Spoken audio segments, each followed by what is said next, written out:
لاہور تاریخ، ثقافت اور تہذیبی ورثے سے مالا مال شہر ہے۔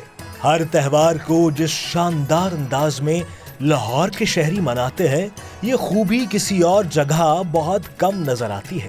اسی لیے تو یہاں کے باسیوں کو کہتے ہیں زندہ دلانے لاہور۔ لاہور کے شہریوں سے خوشی سمیٹی نہیں جا رہی، کیونکہ انہیں مل گیا ہے ان کا کھویا ہوا تہوار بسنت۔ یہ تہوار تھا لاہور کی پہچان اور اس کی شان۔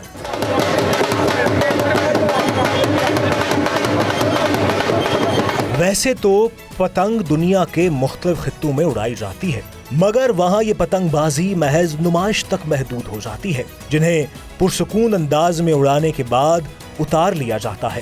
مگر مکمل لوازمات اور پرجوش انداز والے فیسٹیول اور بو کاٹا کی آوازوں کے ساتھ مقابلے کی فضا پیدا کرنے والی پتنگ بازی کا یہ انداز پوری دنیا میں صرف لاہور میں ہی نظر آتا ہے۔ ایسا انداز کہ پورا پاکستان اور دنیا بھر کے سیاح لاہور کھچے چلے آتے ہیں۔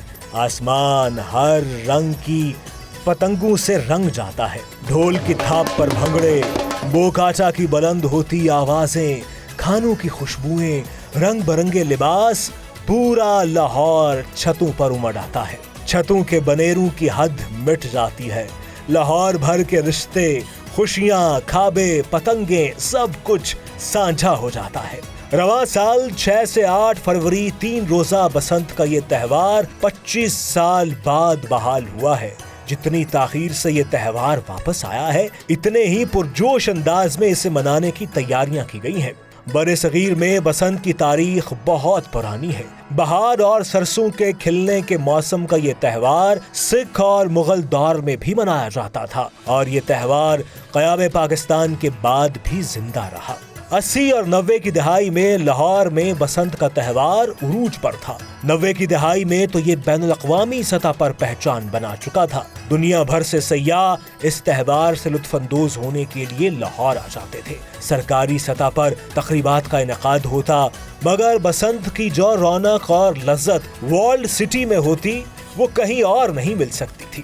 ماضی میں بسنت کے باقاعدہ تہوار کے لیے ایک رات اور ایک دن مختص ہوتا تھا، مگر پابندی نہ ہونے کی وجہ سے مقررہ دن سے کئی ہفتے پہلے پتنگ بازی شروع ہو جاتی اور کئی روز بعد تک جاری رہتی۔ خاص طور پر اس سیزن میں ہر اتوار کو منی بسنت کا ماحول ہوتا تھا۔ بسنت کے لیے ڈور اور پتنگوں کی تیاری ایک اہم مرحلہ ہوتا۔ کئی ہفتے پہلے پتنگ بازی کے لوازمات کی تیاری شروع ہو جاتی۔ لاہور کے علاوہ قریبی شہروں گجرانوالہ، قصور، فیصل آباد اور سیال کوٹ سے بھی پتنگیں تیار ہو کر لاہور پہنچنا شروع ہو جاتی تھی، مگر پھر بھی تہوار کے دنوں میں مال کم پڑ جاتا۔ ماہر پتنگ سازوں کے علاوہ انفرادی طور پر بھی گھروں میں پتنگیں تیار کی جاتی تھی۔ پتنگ کے لیے ڈور کی تیاری بھی بڑا شاندار مرحلہ ہوتا۔ موچی گیٹ، رنگ محل، بھاٹی گیٹ، ٹکسالی گیٹ سمیت منٹو پارک، بادشاہی مسجد اور لاہور کے قلعے کی دیوار کے ساتھ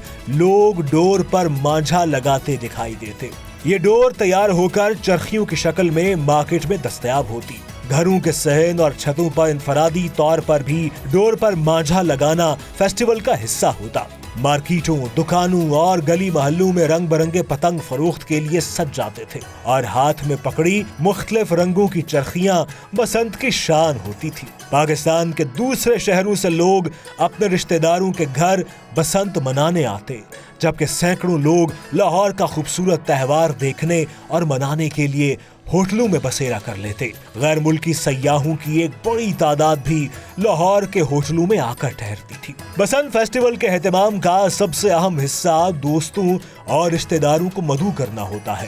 ناشتے سے لے کر ڈنر تک کھانوں کی تیاری، چھتوں پر پتنگ بازی کے ساتھ ساتھ کھانے کے لوازمات فیسٹیول کا رنگ دوبالا کر دیتے تھے۔ بسنت نائٹ کی تیاری اور رونق ایسی جیسے چاند رات ہو۔ شام کے بعد چھتوں پر خصوصی لائٹوں اور موسیقی کا اہتمام، پتنگوں اور ڈوروں کی مناسب تعداد چھتوں پر پہنچا دی جاتی۔ رات کی بسنت میں سفید رنگ کے پتنگ اڑانے کی روایت ہے، کیونکہ آسمان پر چمکتی روشنی میں انہیں واضح دیکھا جا سکتا ہے۔ جوں جوں رات آگے بڑھتی ہے، بسنت نائٹ کا جوش